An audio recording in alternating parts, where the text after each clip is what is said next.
our next question goes to Maurice Cheeks, and this has to do with the creative economy.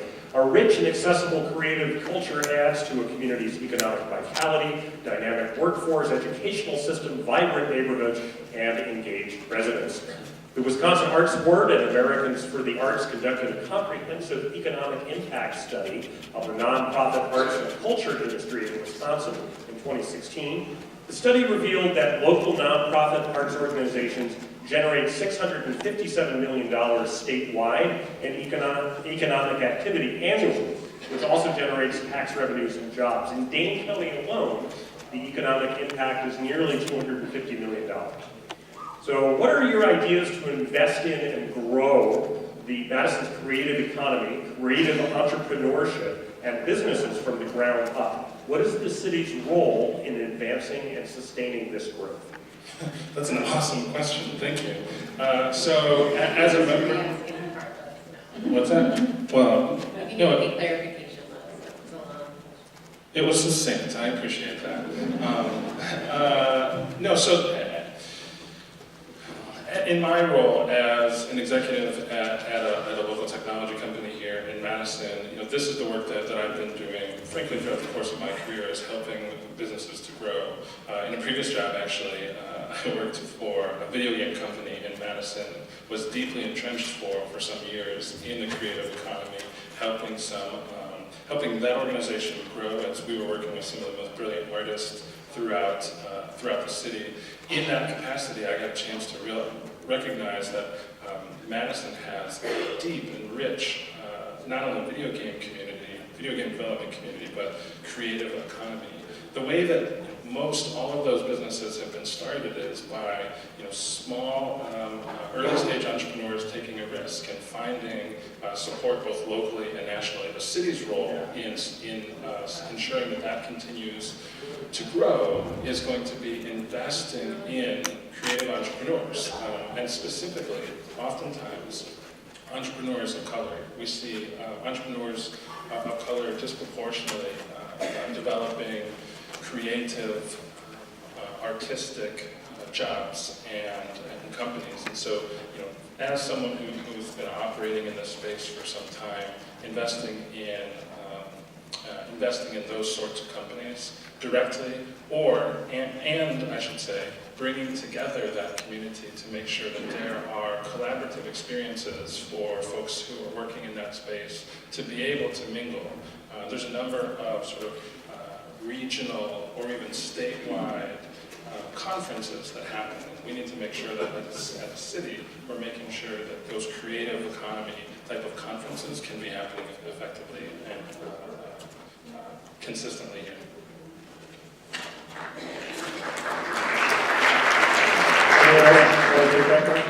Yes, Marianne Pettigrew, you have 1 minute. Yes. One of the things that I would like to focus on is really continuing the good work in collaborations with our Minority Chamber of Commerce, our Latino Chamber of Commerce, and our African American Chamber of Commerce, our Black Chamber of Commerce. There is grassroots work that has already been established. We don't need to recreate the wheel, but with our minority business development and our disadvantaged business development, we have programs that are already working in the city of Madison. The challenge is that we really need to expand those business development to remove the barriers that are already existing. One of the things that I would love to be able to do is take what's working with the Black Chamber of Commerce and the Latino Chamber of Commerce and help immigrants and our small business development remove the barriers that they're facing right now with getting permits, getting land and property in the city, and help them better navigate those situations. We need more staff to do that. And so I would make that easier for them to be able to navigate city processes and use those, the skill sets that they already have, because they're entrepreneurs, they're doing the work, and we're just going to use the resources we already have. That's time. Thank you. Anyone else? You have 1 minute. Yeah, I want to talk about, I guess, a different angle to the economics of the arts. Absolutely, there needs to be a focus on building a creative economy, but there's an equity dimension to this, which has a direct influence on our economy. the arts are a way to bring people together. People who worship different gods or speak different languages or eat different food. You can all dance together at a Golpe Tierra show. You can all dance together. The same people can go to an Achromatic Steel show and dance together and feel the music together and understand each other and understand this community in a new way. If we are going to attract the talent that we need for a rapidly growing economy, we are going to need to be a place that embraces art in all of its forms. Whether it's hip-hop or country western music or murals, whatever it is, we need to embrace it because it has a direct economic impact on the city.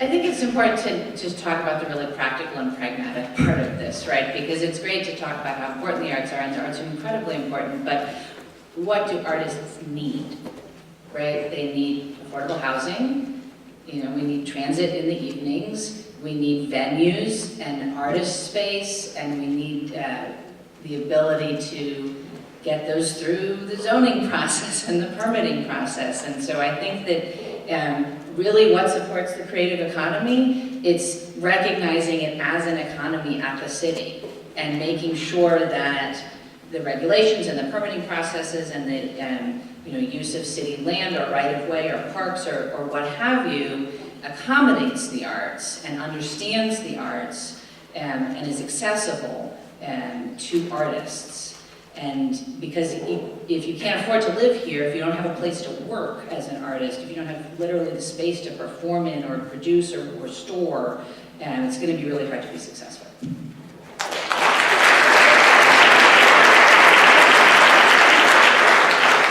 Anyone else? Maurice Cheeks, 30 seconds to respond. Yeah, I would just say, as someone who has really fallen in love with this city, one of the most disappointing things to me is watching friends choose not to stay here. And oftentimes, those are friends of color. And when we talk about, why have you left Madison, or why are you looking for someplace else to be, it has more to do with cultural space than it does, economic opportunity. And so, as mayor, one of the things that I'm going to be focused on is making sure that our city feels welcoming and feels culturally relevant and inviting to everyone.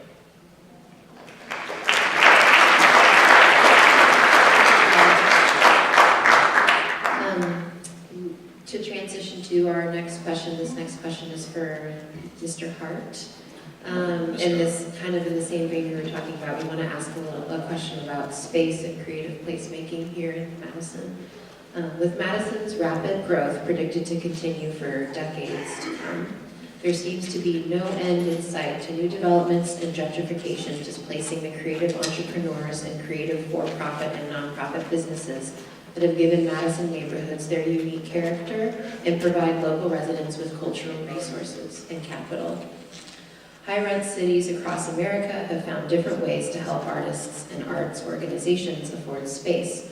What can the city of Madison do to help develop affordable living and working spaces, art and rehearsal studios, and small performance venues, and keep arts organizations and affordable commercial properties downtown and in our neighborhoods?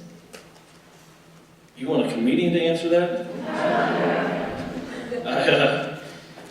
I will say this, first of all, thank you guys for coming out to this, because last night's debate, they won't say it, but I will, because it was a garbage audience, and you guys were already more fun than that.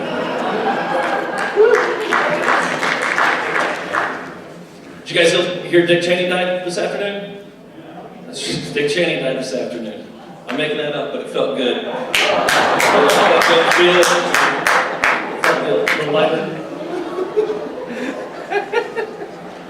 To answer the question, like what Raj was saying, is we need to attract this talent. The talent is already here. I know tons of musicians, sculptors, painters, artists, actors, playwrights, and they love to do what they do. It's their art, so they're already doing it. I've got a friend that just redid his own studio. It's just a matter of supporting that, which are the artists. Support the artists, the art will take care of itself. I don't know if that answered the question. Thank you. Support the artists. Would anyone else like to respond to this question? Oh, sure, it deserves a real answer. Same. Santi, you don't want to turn this into a roast battle.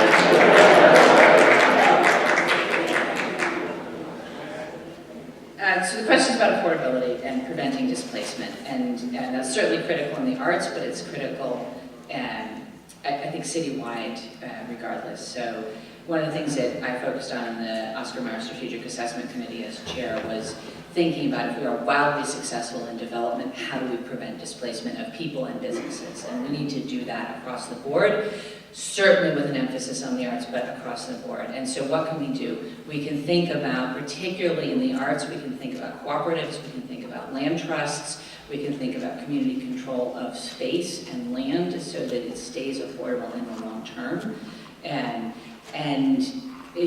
Think about it now, while we have potential access to getting site control rather than, 5 years from now when it's too late. And so I think that it's really important for us to come up with creative solutions. And I would look to places, frankly, like Oakland, California, where they are facing tremendous displacement pressure and have developed cooperatives and land trusts. And places like Portland, Oregon, that are literally mapping displacement and thinking about how to prevent it. Thank you.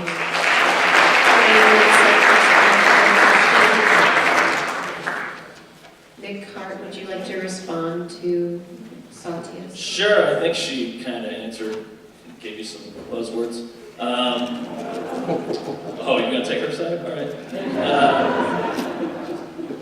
No, I think it really comes down to supporting. I mean, back to the equity, I've got a friend who happens to be African-American, Antoine McNeil, who puts on a dope comedy show, poetry, and rap show over at the VFW every 6 weeks.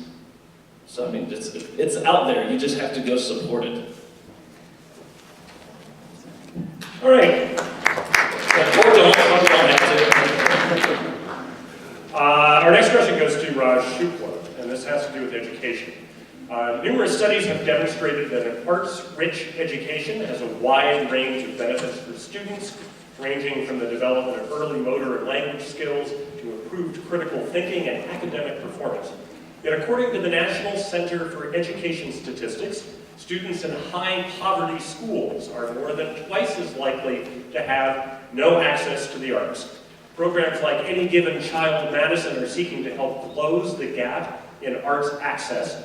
What are your ideas as mayor for the city to partner with public schools and the arts sector to support out-of-school arts education for all? First of all, it's personal to me. I don't think I would have gotten through high school had it not been for music. It was how I connected with my peers. It's how we struggled through all of the struggles that happened from middle and high school on. It was how people who were very different, or felt very different oftentimes in high school, and I think all of us probably felt really different in high school, but that was a place where a lot of folks from a lot of different backgrounds who were discovering new things about themselves tended to congregate in the arts, and working in the theater, working on music. It was where I was first exposed in little Waukesha County, Wisconsin. It was where I was first exposed to peers who were gay. It was where I was first exposed to peers who were just different. And we learned to respect each other, and we learned to work together, and we learned to be creative together. So the importance of an arts education can't be understated for all of the academic reasons that were stated, but also just, in creating good people. People who understand each other and care about each other. As far as how we can encourage it, the big question is always funding. Right? In all of these things, the big question is funding. How are we going to fund more city staff? How are we going to fund more programming? How are we going to fund more space set aside for artistic purposes? This is an area where I think we need to ask the private sector to be a part of this as a funding source. If you look at some of the cities now, that have the highest ratio of philanthropic dollars per population. It's folks that have a booming economy or have had a booming economy. Like, look at Milwaukee, for instance, where a lot of manufacturing dollars and a lot of beer money has gone into creating a vibrant art scene for a city its size. Madison, sorry, please clap. Jeff Bush moment. Madison, Wisconsin is right now going through an economic boom. And right now is the moment where we should be approaching the private sector on this way that it can engage with the community and help the economy in the process.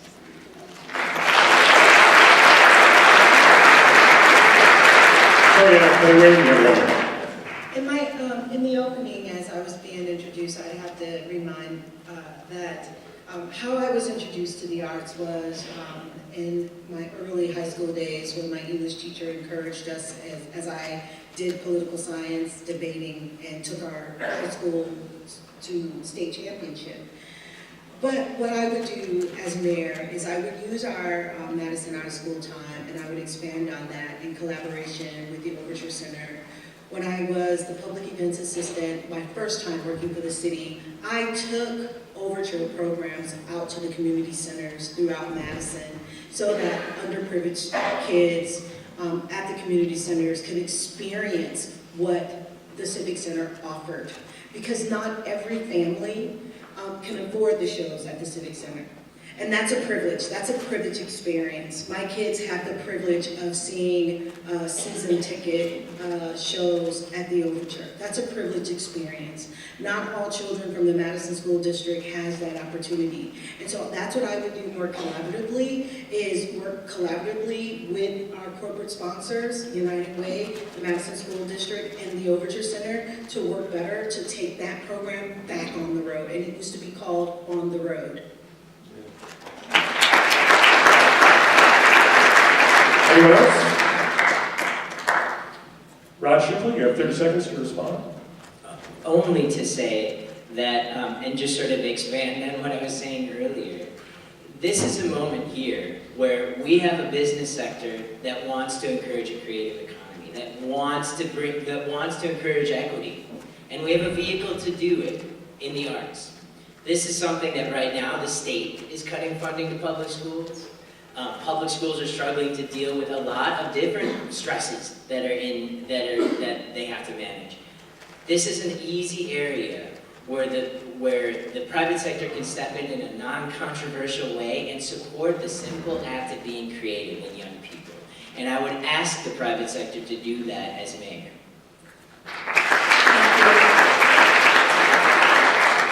Toriana Petaway, this next question is for you.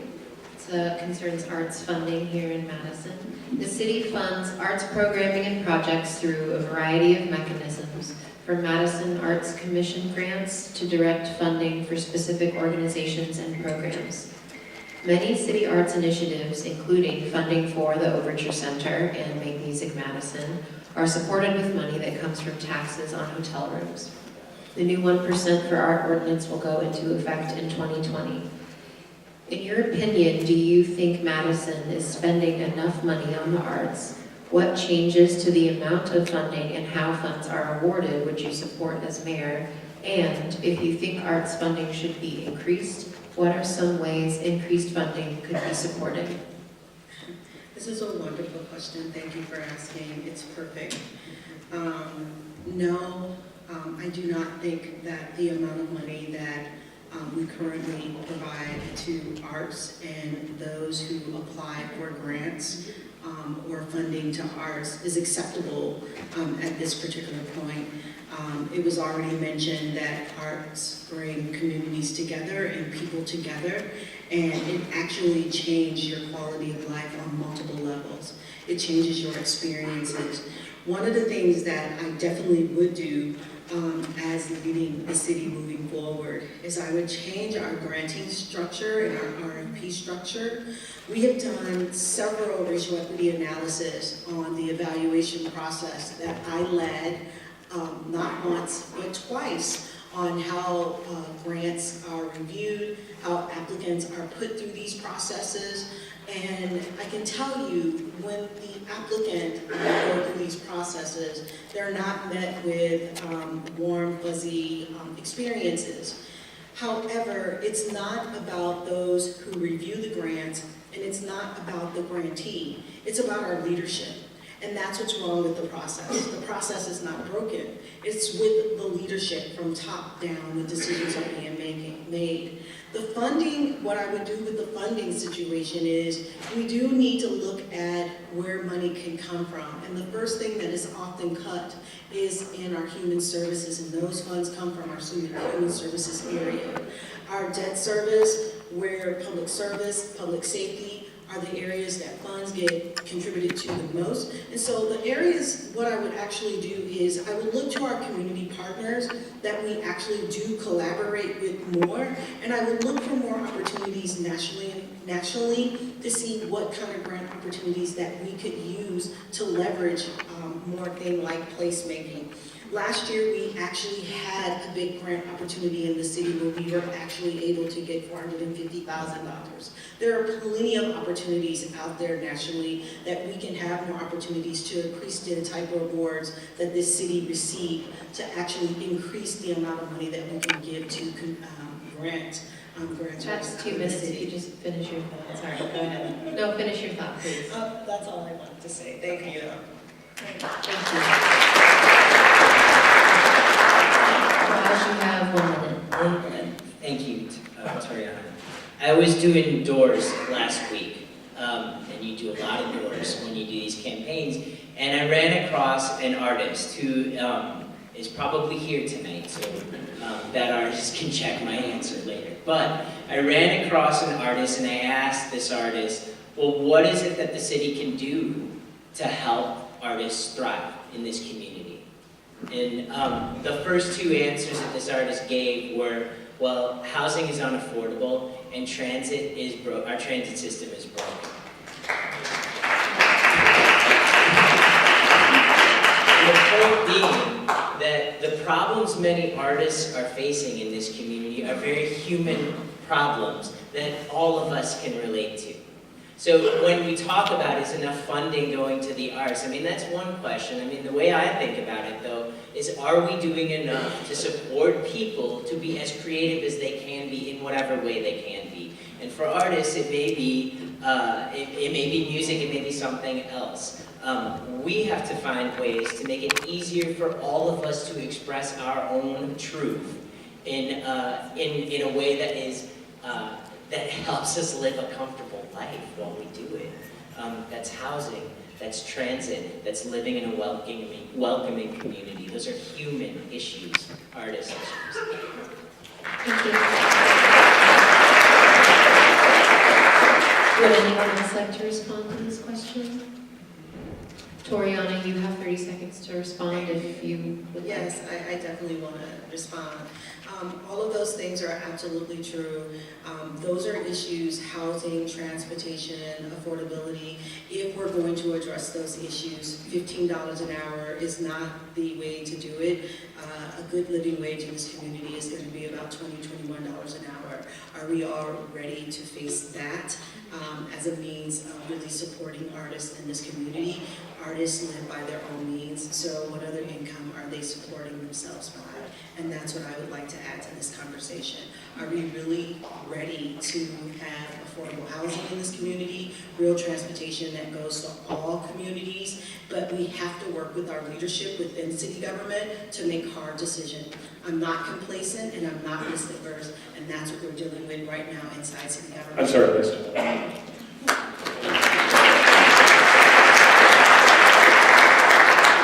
Our next question is to Sakura Rose Conway, and this is following up on some of the things that we just talked about. This is related to transportation. And as downtown, near East Side, South Side, and near West Side neighborhoods develop and gentrify with the advent of high-rise apartments, office buildings, and performance venues, parking and ease of transportation are critical issues for businesses, residents, and the established and burgeoning art scenes around town. What are your ideas for addressing neighborhood parking and traffic issues, public transportation access, and for promoting green and sustainable practices when it comes to the transportation network? That's a great question, thank you. So yeah, Madison's changing, particularly downtown and along East Washington, and I actually think that's going to be a really good thing. One of my top priorities, and I said this before, as mayor, would be to implement a bus rapid transit system, and we need the density of housing and activity to support that. But that doesn't have to be luxury density, it just has to be density, and I believe it needs to be affordable density. So we need bus rapid transit, we need 24-hour transit, we need affordable transit, we need to, once we have rapid buses on the sort of trunk lines, we need to rejigger the rest of our bus routes so they serve more of the community more frequently and more reliably. And we also need to look at how we handle parking, not just in this city, but frankly in the whole country. But here in Madison, I think we need to look really specifically at how we're managing transportation demand and work with building owners and employers to subsidize bus passes for their employees or their residents, to look at making it easier to walk and bike, making it easier to carpool or vanpool or what have you, making it easier to take transit so that we have less demand for parking, and managing the supply of parking is part of that as well. But I cannot emphasize enough how important it is to have a rapid transit system that's affordable, accessible for the whole city, and that runs 24 hours, not just for the arts, but for folks who work second and third shift. And thank you very much.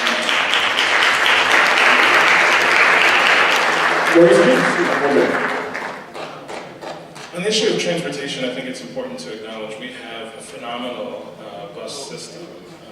The reality is it just works a lot better for some than it does for others. If you happen to live inside of business and want to go downtown, your bus service is going to be extremely reliable. If you live in one of the more poor neighborhoods and you're trying to get to a job site on the other side of town, you might have 2 to 3 transfers. Getting to work might take you an hour and a half. That should be embarrassing in a city where it really doesn't take more than 26 minutes to get from one place to another, any place. And so, as we're talking about transportation, I think it's just really important that we center the issue of equity in this conversation and make sure that as we do pursue bus rapid transit, which of course we should, and if we do pursue a transportation system that runs more hours during the day, we need to be increasing our support for every community so that folks have the opportunity to be able to get ahead, have access to work, have access to food.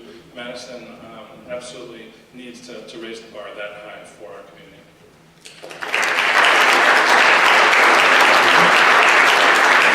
Anyone else? Thoughts on transportation?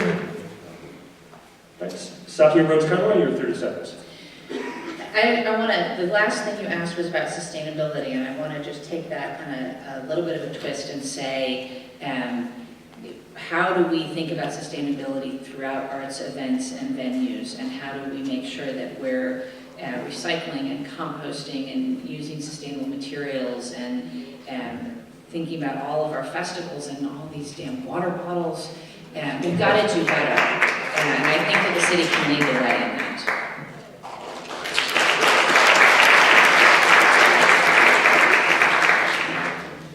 This next question is for Nick Hart. I'm sorry.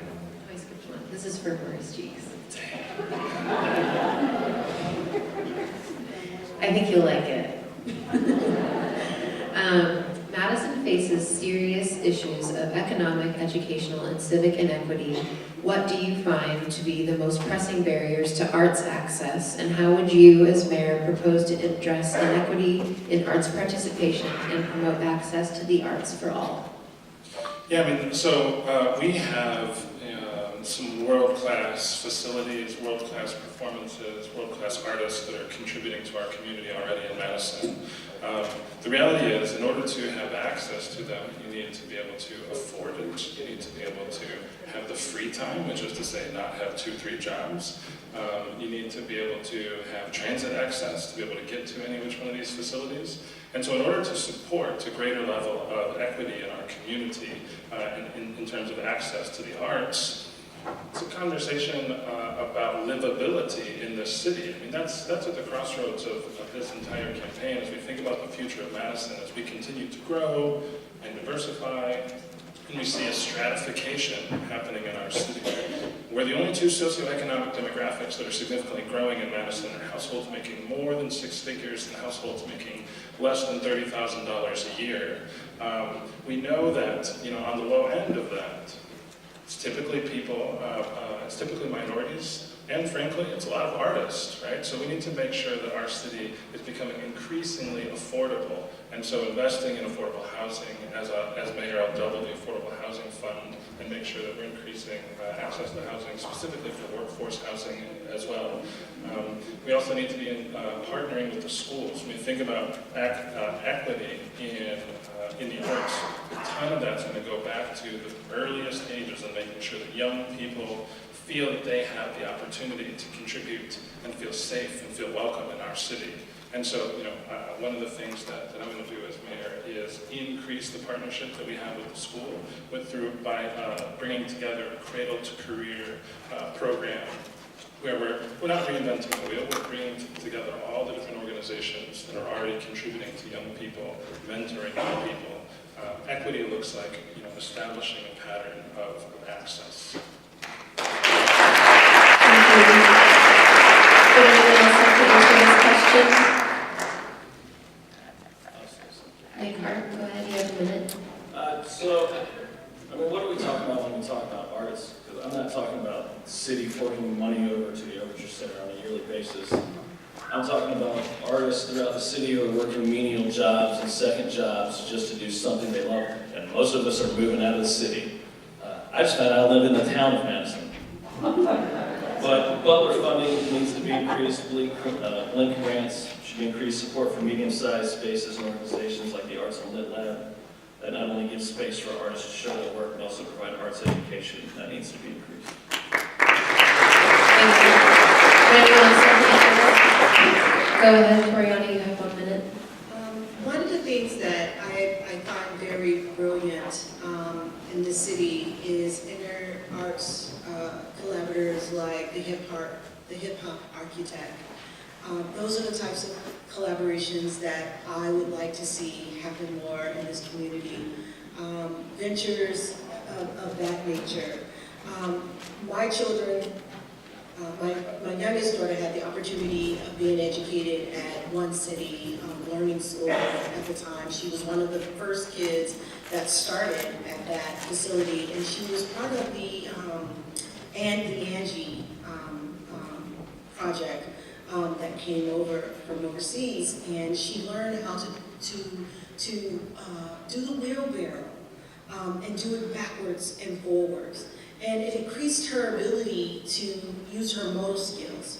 And so these are some of the things that I would like to see collaborative partnerships through all learning institutes throughout the cities, both our learning educations and our public schools.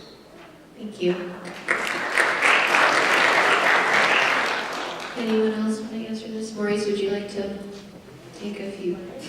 Sure. I guess it's also worth acknowledging that we have already begun the work of bringing access to the arts to folks through things like one great example is the Bubbler, right, in Central Library. My daughter and I went there last year to make Valentine's gifts. It was Valentine's Day. Actually, we had friends in town, so we got to bring them to Central Library, and they could see the sort of world-class facility that we're creating here and creating access to the arts.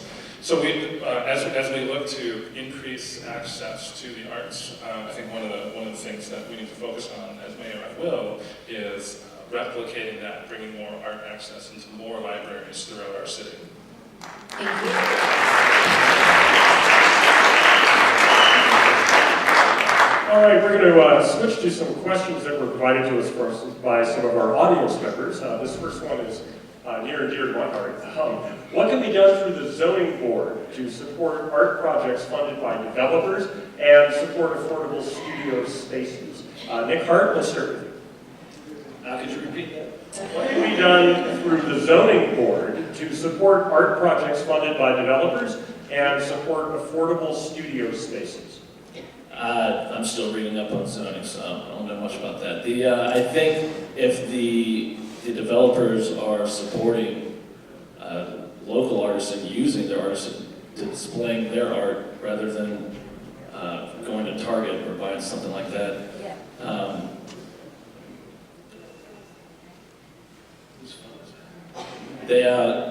think it's vital. It's be great if developers were using local artists. I don't think that's going to happen, but it would be great if that would.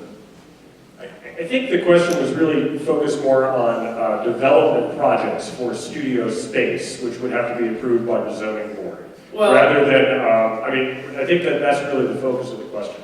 Well, then look at all the empty space, all the retail space that's at the bottom of all these buildings going up. Start using those. Dr. Rose Company, we have a minute. Thanks. So this is actually a pretty big challenge, right? Because some of the ways that artists use space and describe their businesses or their activities doesn't really make sense to the people who do zoning. So we need to start translating, and we need the zoning department to take a more flexible approach to thinking about use of space and what kind of permits are needed, and whether that's a zoning or a permit for a building permit or an alcohol license or an entertainment license. The city tries to put things in boxes, and creatives don't live well in boxes. So we need to be a little more flexible on the city side. We need to be creative about how we're thinking about venues and spaces in this city, and how can we preserve existing spaces and keep them affordable and rehabilitate them. How can we make use of, vacant storefronts that either are newly developed or not so newly developed, and get art in there wherever we can. So I'm just going to have to put this out there. This is a very white dominant construct question. I would do a racial equity analysis on this question and the construct of zoning this, because the impact is on people who are already struggling with housing, transportation, and the affordability. And this is a question that's being asked from the perspective of people who have tons of money. So what is the burden, who's benefited, and what are the unintended consequences of people who are already struggling with issues? And what are the good recommendations that would come out of this?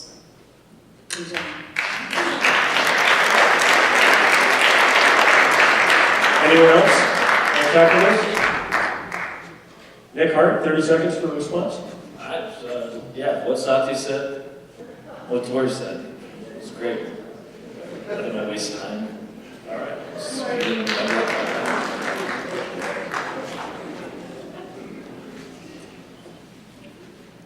This is along the same lines, but sort of a more woman-specific question. Professional artists have a very difficult time finding affordable studio spaces in Madison. Are you aware that they are also legally not supposed to work in buildings on their own property? And would you be willing to change this specific city policy? This question's, let's start with Raj Shukla. Yes. I would. I think in general, we need to have a more flexible approach to zoning, period. On studio spaces for artists, on workspaces for any kind of professional. Right now, we are all over this country, cities are grappling with how to make space for everyone, and how to make space for everyone in the kinds of professional roles that they're adopting. We had sort of a similar kind of argument on people using their personal cars through Uber or whatever, and what kind of tensions that created in the city. successfully manage that process. We have to find a way to do that for artists as well, but also people who are just looking for more affordable space to live. Right now, in places like Minneapolis, in places like Grand Rapids, in places like Palo Alto, cities are on an equity basis and on an economic equity basis and on a racial equity basis examining their zoning rules and choosing to become much more flexible places to live, because it's becoming unaffordable for far too many people, not just artists, but seniors who have been living in a home for 30 years and suddenly their property taxes are pricing them out of the community. Or young families who are trying to buy into this amazing place and can't figure out how to pay the enormous cost it takes to come and live here. We need to find ways to create more spaces for everyone. Artists, absolutely, but also struggling families, also seniors, also young professionals. That is something that will be a big lift, and it will require the participation of neighborhood associations, of other community leaders, of residents, all investing in figuring out an answer that's right for Madison, but with the first priority being, we need to be a flexible, welcoming place for people of all economic backgrounds. Thank you. Anyone else have Go ahead, you have 1 minute. I think it's important to acknowledge, when we think about an artist who wants to be able to develop art in their home and knows that they can't, what we're actually talking about is someone who is living with fear, right? The fear that they're going to get found out, the fear that they might be evicted from their home. That is extremely problematic that our city would allow the perpetuation of fear. Everyone deserves the opportunity to live with dignity in their home. And so one of the things that's going to be super important for the city going forward is for us to continue to, as we just did in this last budget, continue to increase funding for support for eviction services, to make sure that people are not being unfairly evicted from their homes. We also need to recognize our city is absolutely going to need to grow drastically, right? When we think about growth of another 30,000 people in the next just 10 years, that means we need another 15,000 some units to be able to support that level of growth in order to keep up with the pace of that. And so that's what we need to be prepared for as a community.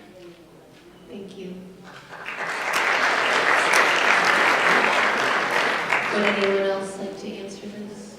If you'd like, Raj, you have a minute to respond. Sure. 30 seconds. I just want to underline the importance, especially for a community that wants to embrace to grow a creative economy and embrace a wider pool of people. I want to underline the importance of flexibility. And that means giving people the flexibility to use their homes and to derive more value from their property or their belongings. That totally includes Uber. It includes people being able to more easily put, people being able to more easily put like an in-law suite on their home, use their home to house others. It's important to include flexibility in all of the processes that we have in the city and all the regulations that we have. Thank you.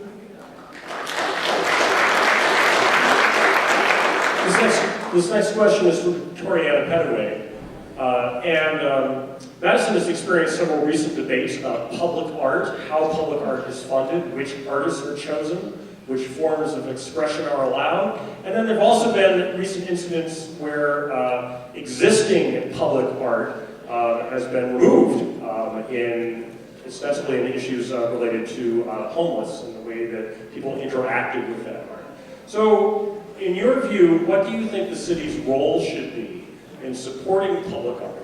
And how can the city's policies related to public art be improved, broadened, and made more inclusive, and make sure that the art that's there is consistent with the community?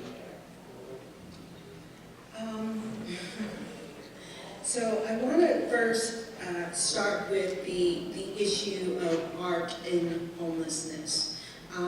First of all, I think there should be a policy pertaining art and homelessness. We should definitely do a racial equity analysis on that, and there should be a policy recommendation addressing that. So as mayor, one of the first things that I definitely would do is make sure that there's some guiding principles based around that, because people should never dictate, especially homeless people, homeless residents, should never have an impact on, especially when they're in such blighted conditions, dictate how, they shouldn't dictate how art is formed.